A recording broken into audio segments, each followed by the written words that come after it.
Study IQ IAS, अब तैयारी हुई अफोर्डेबल। नमस्कार दोस्तों फाइनली 2024 का लोकसभा चुनाव जो है वो खत्म हो चुका है और काफी लंबा ये चला था। जैसे आपने देखा कल 7th फेज था चुनाव का और अब बारी है रिजल्ट की। मैं देख भी रहा था कई सारे जो एक्सपर्ट्स हैं उनका ये मानना था कि जितना लंबा ये चुनाव चला है कहीं ना कहीं इलेक्शन कमीशन को थोड़ा ध्यान देना चाहिए। स्पेशली आपने देखा होगा जिस प्रकार की गर्मी इस बार पड़ी है, मतलब काफ़ी ज़्यादा यहाँ पर चुनौतीपूर्ण रहा है पूरा चुनाव। लेकिन कहीं ना कहीं अब रिजल्ट जो है वो देखना होगा एग्जैक्टली क्या होता है। और जैसा कि आप सबको पता है एग्जिट पोल कल शाम से, जब से चुनाव खत्म हुआ है कल शाम से एग्जिट पोल के बारे में काफ़ी चर्चा हो रही है और यहाँ पर हम इस वीडियो में इसी के बारे में जानेंगे और बेसिक चीज़ों को थोड़ा समझेंगे। एक तो कि एग्जिट पोल होता क्या है, कैसे कंडक्ट किया जाता है, सैंपल्स क्या होते हैं इसके अंदर, और साथ ही साथ मैं आपको ये भी बताऊंगा कि क्या एग्जिट पोल सही निकलते हैं, मतलब पहले का थोड़ा इतिहास क्या रहा है, और साथ ही साथ कल जो एग्जिट पोल आया है उसमें क्या क्या चीज़ें इंपॉर्टेंट बताई गई हैं वो भी हम जानेंगे। देखिए ये चुनाव है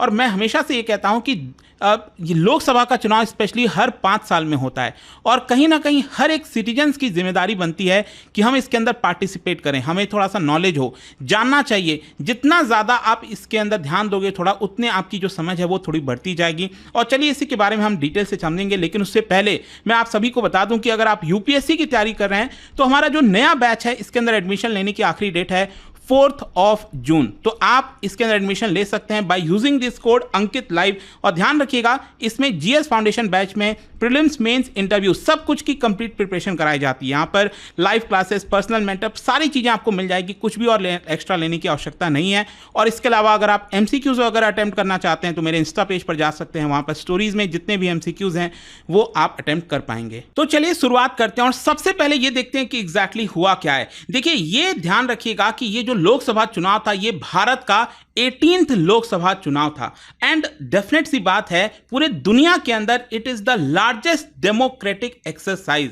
मतलब इस प्लैनेट पे इतना बड़ा जो डेमोक्रेसी है, इतनी बड़ी जो चुनाव की प्रक्रिया है वो कहीं भी किसी भी देश में देखने को नहीं मिलेगी। और कल 7th फेज के साथ ये पूरा चुनाव एंड हो चुका है, रिजल्ट की बारी है। लेकिन यहां पर आप देख सकते हो टोटल जो 7 फेजेस हुआ है, सबसे पहले चुनाव स्टार्ट हुआ था 19 अप्रैल को, 19 अप्रैल को, उसके बाद 26 अप्रैल, फिर 7 मई को, उसके बाद 20 मई को, फिर 25 में और कल जो है 1 जून। टोटल 7 फेजेस में ये चुनाव हुआ। और जैसा कि मैं आपको बोल भी रहा था कोशिश कहीं ना कहीं इलेक्शन कमीशन को करनी चाहिए कि इसको थोड़ा सा छोटा बनाया जाए, काफी लंबा खिंच जाता है, ठीक है, एक थकावट सी भी आ जाती है और लोग थोड़ा बोर भी होने लगते हैं, तो ऐसा नहीं होना चाहिए। लेट्स सी आगे क्या होगा अगले वाले चुनाव से। लेकिन यहां पर अब क्वेश्चन ये है कि क्योंकि चुनाव खत्म हो गया है, कल शाम से आप देख रहे होगे एग्जिट पोल और एग्जिट पोल लगातार हर जगह इसके बारे में चर्चा चल रही है। एग्जिट पोल है क्या? देखो एग्जिट पोल बेसिकली क्या करता है कि जो इलेक्शन का आउटकम है वो आपका प्रिडिक्ट करने की कोशिश करता है। चुनाव का नतीजा तो आएगा 4 जून को, लेकिन उसके पहले ही क्योंकि एक जिज्ञासा होती है, चुनाव खत्म हो गया, अब क्वेश्चन यहां पर यह भी है कि इलेक्शन कमीशन के रूल्स क्या कहते हैं। देखो इलेक्शन कमीशन ने साफ साफ कहा है कि चुनाव के दौरान आप एग्जिट पोल रिवील नहीं कर सकते और जब तक चुनाव एंड नहीं हो जाता। तो यहां पर अब चुनाव एंड का मतलब क्या है? कल 7th फेज था, कल लास्ट फेज था और आपको अगर पता हो तो आप बूथ के अंदर, किसी भी पोलिंग बूथ के अंदर आप वोट देने शाम 6 बजे तक एंटर कर सकते हैं। तो इसके एग्जैक्टली आधी घंटे के बाद, मतलब कि पूरा जो चुनाव का प्रक्रिया खत्म हो जाता है उसके आधी घंटे के बाद ही आप एग्जिट पोल रिवील कर सकते हैं। और इसीलिए क्योंकि 6 बजे का कट ऑफ टाइम है, इसीलिए करीब 6:30 बजे से जितने भी एग्जिट पोल्स हैं वो लगातार आपको देखने को मिले होंगे। लेकिन साथ ही साथ क्वेश्चन ये है कि एग्जिट पोल कंडक्ट कैसे किया जाता है। देखो बेसिकली क्या होता है कि ये जो जितने भी एग्जिट पोल्स आते हैं उसमें इंटरव्यू लिया जाता है जो लोग वोट देकर आए हैं। मतलब जैसे ही आपने वोट दिया, आप पोलिंग बूथ से बाहर निकले, तुरंत आपके सामने माइक होगा या फिर जो भी सर्वे कर रहा होगा वो आपसे कुछ सवाल पूछेगा और उसके आधार पर ये सारी चीजें निकाली जाती हैं। तो ये चीज आपको ध्यान रखना है कि बेसिकली इसमें इंटरव्यू करके जो है एग्जिट पोल का आउटकम निकालने की कोशिश की जाती है। अब इसमें सैंपल साइज वगैरह क्या है वो मैं आपको आगे बताऊंगा, लेकिन साथ ही साथ मैं आपको यह भी बता दूं कि ये जो बोला गया ना इलेक्शन कमीशन के द्वारा कि आप कोई भी नतीजा, एग्जिट पोल का नतीजा चुनाव के दौरान नहीं दे सकते, इसका सिंपल अर्थ यह है कि चुनाव आयोग चाहता है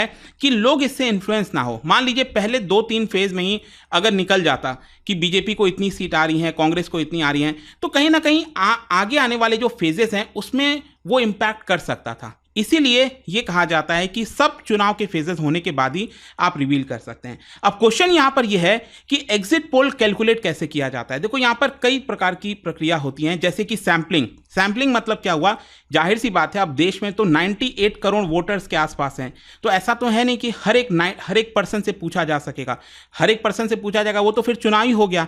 तो यहां पर कुछ डिफरेंट एरियाज में जाकर लोगों से पूछा जाता है, इंटरव्यू किया जाता है, और इंटरव्यू में बेसिकली उनसे बेसिक सवाल पूछे जाते हैं। आपने वोट किसको दिया, आपकी उम्र कितनी है, आप रहते कहां पर हैं। फिर इसके साथ साथ यहां पर वेटेज भी होता है। कहने का मतलब यह है कि यहां पर आपको देखना होता है, जो सर्वे कर रहा है, कि वो सिर्फ यंग वोटर से तो नहीं पूछ रहा है, आपको एकदम हर एक चीज़ देखना चाहिए कि मेल वोटर से कितना पूछा गया, फीमेल वोटर से कितना पूछा गया, उसमें जो सीनियर सिटीजन्स हैं उनसे कितने सीनियर सिटीजन से पूछा गया। तो वो वेटेज थोड़ा सा बैलेंस होना चाहिए। ऐसा नहीं है कि सिर्फ यंग पीपल से पूछा गया, सीनियर सिटीजन से नहीं पूछा गया। फिर जो भी डेटा कलेक्ट होता है उसका एक्सपर्ट जो है एनालिसिस करते हैं, और एनालिसिस के साथ साथ ऑब्वियस सी बात है क्योंकि सैंपल साइज छोटा है तो यहां पर एरर होने की भी चांसेस होते हैं। इसीलिए आपने देखा होगा जो एग्जिट पोल आते हैं उसमें एक रेंज दी हुई होती है कि मान लो अगर यूपी में 80 सीट है तो बीजेपी अगर जीत रही है तो बीजेपी हो सकता है कि 50 से 60 जीत जाए या फिर 60 से 70 जीत जाए। इस तरह के रेंज दिए जाते हैं क्योंकि वो एरर हो जाता है, मार्जिन ऑफ एरर। तो ये चीज़ आपको ध्यान रखना है। अब देखिए क्या है ना कि जो सैंपल साइज है वो धीरे धीरे बड़ा होता गया है। 1957 में एक्चुअली एग्जिट पोल की शुरुआत हुई थी और उस समय सैंपल साइज बहुत छोटा हुआ करता था। मतलब रीसेंट टाइम्स तक भी अगर आप देखोगे कुछ दशक पहले तो 20,000 ज़्यादा से ज़्यादा लोगों से पूछा जाता था, 30,000 लोगों से पूछा जाता था। लेकिन आज के डेट में जो है सैंपल साइज ह्यूज हो गया है। इनफैक्ट आज के डेट में तो 10 लाख लोगों से पूछा जाता है और उसके बाद एग्जिट पोल का नतीजा निकाला जाता है। मतलब लाखों में ये चला गया, पहले ऐसा नहीं होता था। तो एक्चुअली जितना ज़्यादा आप लोगों से पूछोगे, सैंपल साइज जितना बड़ा होगा, उतना चांसेस है कि एग्जिट पोल ज़्यादा सही रहे। अब क्वेश्चन यहां पर यह है कि पिछला जो 2 लोकसभा का चुनाव था उसमें एग्जिट पोल कितने सही थे, चाहे 2014 हो गया, 2019 हो गया। देखो अक्सर ये देखने को मिलता है कि कुछ एग्जिट पोल सही निकलते हैं, कुछ एग्जिट पोल गलत निकल जाते हैं। जैसे कि फॉर एग्जांपल मैं आपको बताता हूं 2014 का। 2014 में अगर आप देखोगे एनडीए मतलब बीजेपी के जो अलाइज हैं उनका, अच्छा इसमें भी आपने देखा होगा पिछले 2 चुनाव से काफ़ी ज़्यादा चर्चा चल रही है कि इंडिया टुडे के द्वारा जो एग्जिट पोल निकाला जाता है वो काफ़ी ज़्यादा प्रिडिक्टेबल होता है, मतलब काफ़ी एक्यूरेट होता है, ऐसा बोला जाता है। और ये बात भी सही है, मैं आपको दिखाता हूँ। एक्चुअली इंडिया टुडे का जो था 2014 में इन्होंने 272 सीट्स जो हैं बेसिकली एनडीए का प्रोजेक्ट किया था करीब, लेकिन इससे कहीं ज़्यादा निकला। इनफैक्ट सबसे जो क्लोजेस्ट यहां पर एग्जिट पोल था वो था न्यूज़ 24 चाणक्य का। इन्होंने कहा था कि एनडीए बीजेपी के जो अलाइज हैं इनको 340 सीट्स आएगा और एक्चुअल में आया कितना, लगभग 336 सीट्स। मतलब कि ये काफ़ी क्लोज था। आप देख सकते हो यहां पर 543 सीट्स में से 346 इन्होंने प्रेडिक्ट किया था और 336 आया, सिर्फ 4 कम आए थे। और वहीं यूपीए का आप देख सकते हो, यूपीए आपको पता है कि कांग्रेस के द्वारा जो अलाइज हैं लेड किया जा रहा है। आज के डेट में तो ये इंडिया ब्लॉक बन गया है, ठीक है। तो कांग्रेस का तो आपको पता ही है बहुत बुरा हालत हुआ था। पहले वाले 2014 में 45 के आसपास सीट्स आई थी, तो एक बुरा हाल था। लेकिन अब यहां पर हम देखें अगर 2019 के बारे में, 2019 में भी अगेन आप देखोगे तो इंडिया टुडे और न्यूज़ 24 चाणक्य वाला जो है इनका काफ़ी क्लोज रहा था। यहां पर इंडिया टुडे एक्सिस ने कहा था 339 से 365 सीट्स और आया कितना था, उसी के बीच में एनडीए का आया था 352 सीट्स। और वहीं अगर आप देखोगे टुडेश चाणक्य क्या, इन्होंने भी 350 सीट्स बोला था। तो ये न्यूज़ 24 टुडेश चाणक्य 2014 और 2019 में ये दोनों काफ़ी ज़्यादा क्लोज रहते, और साथ ही साथ इंडिया टुडे और एक्सिस वाला जो हो गया, ठीक है। और अगेन यहां पर आपको पता होगा कांग्रेस पार्टी फिर 2019 में जो है ये 52 सीट्स पर सिमट के रह गई थी और यूपीए की अलाइज टोटल इनको मिला था करीब 91 सीट्स के आसपास, ठीक है। अब हम आते हैं यहां पर कल जो एग्जिट पोल आया है, यहां पर आपको पता ही होगा, मुझे कुछ खास बताने की जरूरत नहीं है कि बीजेपी को और एनडीए कह लीजिए इनको बम्पर जीत हासिल हो रही है, ऐसा एग्जिट पोल कह रहे हैं। देखो मैं यहां पर अभी कुछ भी नहीं कह सकता अनटिल अनलेस 4 जून को एग्जैक्ट रिजल्ट नहीं आ जाए। लेकिन अगेन यहां पर अगर आप देखोगे जो मैंने आपको 2 सबसे बड़े जो 2014 और 19 में यहां पर जो जिनका रिजल्ट जो है एग्जिट पोल काफी क्लोज रहा था वो इंडिया टुडे एक्सिस और न्यूज़ 24 टुडेश चाणक्य। तो इन दोनों की अगर हम बात करें तो इंडिया टुडे ने तो करीब 400 पार करवा ही दिया है एक्चुअली, जो इनका अपर लिमिट है। इनका कहना है कि एनडीए जो है 361 से लेकर 401 के आसपास होने वाली है। और वहीं टुडेश चाणक्य ने कहा है 385 से लेकर 415 के आसपास। मतलब कि एक्चुअल में प्राइम मिनिस्टर मोदी जी ने जो लोकसभा में कहा था कि हमारा जो सीट है, एनडीए का जो सीट है, इस बार 400 पार का नारा दिया था। तो अगर ये एग्जिट पोल कहीं ना कहीं अगर सही होता है तो प्राइम मिनिस्टर मोदी जी की जो बात है वो सही हो जाएगी। लेकिन अगेन मैं यही कहूंगा कि ये एग्जिट पोल है, अनुमान लगाया जाता है, एक्चुअल रिजल्ट तो आपका 4 जून को ही आएगा। लेकिन यहां पर इसके साथ साथ आपने ये भी देखा होगा कि एग्जिट पोल कई लोगों के द्वारा निकाला गया है, जैसे Dainik Bhaskar, India news, D dynamics हो गया, जन की बात हो गया। तो यहां पर अगर आप देखोगे तो पोल ऑफ पोल भी निकाला जाता है। मतलब इन सभी का एवरेज अगर आप देखोगे तो करीब 370 360 एनडीए को आपको देखने को मिलेगा। और वहीं अगर हम बात करें, देखिए यहां पर एक इंटरेस्टिंग चीज क्या है कि इस बार के जो एग्जिट जितने भी पोल आए हैं उसमें से 10 एग्जिट पोल ने क्या प्रेडिक्ट किया है कि एनडीए को 350 से ज्यादा सीट मिलेंगी, और 3 एग्जिट पोल ने यह प्रेडिक्ट किया है कि एनडीए को 400 से ज्यादा सीट मिलेंगी। मतलब कि कहीं ना कहीं यह बात एग्जिट पोल में कही जा रही है कि बीजेपी की जो है पूर्ण बहुमत, मतलब पूर्ण बहुमत से भी कहीं ज्यादा जो है वो मिलने वाली है।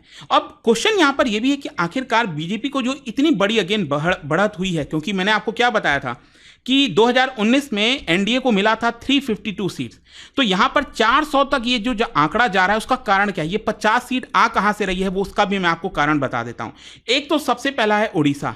उड़ीसा में अगर आप ध्यान से देखिए तो यहां पर जो नवीन पटनायक की पार्टी है बीजेडी, वो ऑलमोस्ट सिमट चुकी है। यहां पर बीजेपी को 50% से ज्यादा वोट शेयर मिल रहे हैं, ऐसा अनुमान लगाया जा रहा है। और लगभग आप देख सकते हो 18 से 20 सीट्स, मतलब 21 सीट्स में से 20 सीट तक बीजेपी को आ सकती है। तो ये एक बहुत बड़ी बढ़त हुई है बीजेपी को, क्योंकि उड़ीसा में कोई बहुत स्ट्रांग नहीं थी। ये पिछले चुनाव से ही एनडीए स्ट्रांग हुई है, बीजेपी स्ट्रांग हुई है। फिर दूसरा एक जो बड़ा नंबर आ रहा है वो वेस्ट बंगाल से। पिछली बार क्या हुआ था कि 18 सीट्स मिली थी टीएमसी और बीजेपी को। यहां पर टीएमसी को पीछे छोड़ दिया है इस बार बीजेपी ने, और करीब 26 से 31 सीट्स आ रही हैं। तो ये जो 2 राज्य है ना, उसने काफी बड़ा नंबर बढ़ाया। फिर इसके साथ साथ एक और इंटरेस्टिंग चीज, तमिलनाडु और बाकी के जो साउथ इंडिया में स्टेट्स हैं वहां पर बीजेपी को कुछ बढ़त हासिल हो रही है। स्पेशली आपने देखा होगा इस बार बीजेपी का काफी बड़ा पुश था तमिलनाडु के अंदर, और बाकी के भी सदर्न स्टेट, स्पेशली तेलंगाना की अगर हम बात करें तो यहां पर अन्नामलाई जो है उन्होंने पूरा कारभार संभाला हुआ था बीजेपी की तरफ से, काफी चर्चा में भी रहे हैं। तो यहां पर अगर हम साउथ के स्टेट्स की बात करें, बेसिकली 5 राज्यों की, आंध्र प्रदेश, कर्नाटक, केरला, तमिलनाडु, तेलंगाना, तो यहां पर अगर आप देखोगे तो बताया यह जा रहा है कि आंध्र प्रदेश में आप देखिए ह्यूज मतलब बढ़त हो रही है। एक्चुअली यहां पर 19 और सीट्स आंध्र प्रदेश के अंदर इसलिए आ रहा है क्योंकि टीडीपी एक बड़ा फैक्टर है। टीडीपी इस समय क्या कर रखी है, बीजेपी के साथ पार्टनरशिप कर रखी है, चंद्रबाबू नायडू की पार्टी। और पॉलिटिक्स में देखिए कुछ भी होता है। मुझे याद है चंद्रबाबू नायडू ने कुछ ऐसे बयान बोले थे बीजेपी को लेकर, मोदी जी को लेकर। तो खैर जो भी है, पॉलिटिक्स में यहाँ पर अभी इस साल वो एक साथ आ गए हैं, और कहीं ना कहीं बोला जा रहा है कि उनको जो जेल भेजा गया था उसका एक बड़ा सिंपैथी वोट है। खैर जो भी है, वो एनडीए में है, तो यहाँ पर एनडीए को बड़ी बढ़त हासिल हो रही है। वहीं कर्नाटका में देखिए नुकसान है, बहुत थोड़ा सा नुकसान हो रहा है। कर्नाटका में इस समय आपको पता है कांग्रेस की सरकार है, और बोला यह जा रहा था कि बीजेपी को बड़ा नुकसान हो सकता है, बट ऐसा नहीं है, सिर्फ 2 सीटों का ही नुकसान देखने को मिल रहा है। वहीं केरला में अगर आप देखोगे तो पहली बार बीजेपी जो है वो सीट जीतने जा रही है, ऐसा एग्जिट पोल का कहना है। और वहीं तमिलनाडु में भी आप देखिए तो हो सकता है बीजेपी को 3 सीट की बढ़त मिले, जो कि अपने आप में एक बड़ा बूस्ट होगा बीजेपी के लिए। अन्नामलाई जो है उस बार चुनाव लड़े हैं, कांटे की टक्कर है, देखते हैं क्या होता है कोयम्बटूर में। और इसके साथ साथ यहाँ पर तेलंगाना में भी अगेन देखिए यहाँ पर सरप्राइजिंगली बीजेपी बहुत ज्यादा अच्छा परफॉर्म कर रही है। यहाँ पर +7 सीट्स और आ रही हैं तेलंगाना के अंदर। तो ये साउथ इंडिया हो गया प्लस वेस्ट बंगाल और उड़ीसा, तो ये बड़े कारण है जिसकी वजह से 400 से ऊपर का आंकड़ा देखने को मिल रहा है। लेकिन अगेन मैं बार बार यही कह रहा हूं कि दीज आर एग्जिट पोल, थोड़ा सा वेट करिए और लेट्स सी परसों क्या होता है 4 जून को। आई होप यहां पर आपको समझ में आया होगा। लेकिन जाने से पहले एक इंटरेस्टिंग क्वेश्चन, क्या आप बता सकते हैं इलेक्शंस इन इंडिया से रिलेटेड 2 स्टेटमेंट दिया हुआ है, यहां पर आपको बताना है कौन सा करेक्ट है। इसका राइट आंसर आप सबको पता है, मेरे इंस्टाग्राम पर तो मिलेगा ही, वहां पर अगर आप नहीं हो कोई बात नहीं, टेलीग्राम से ले सकते हैं इसका सही उत्तर। मैं कई सारे जो एमसीक्यूज हैं वो यहां पर स्टोरीज में डालता रहता हूं। अगर आपको पीडीएफ चाहिए तो टेलीग्राम पर आइए, अलग अलग सोशल मीडिया पर आप जुड़ पाओगे। और जैसा मैंने आपको बताया, अगर आप यूपीएससी की तैयारी कर रहे हैं, कोई भी बैच चाहते हैं, you can simply use this code Ankit live to get maximum discount. And I hope ये वीडियो आपको पसंद आया होगा। मिलता हूं आपसे next time. Till then thank you very much, see you soon. Study IQ IAS, अब तैयारी हुई अफोर्डेबल।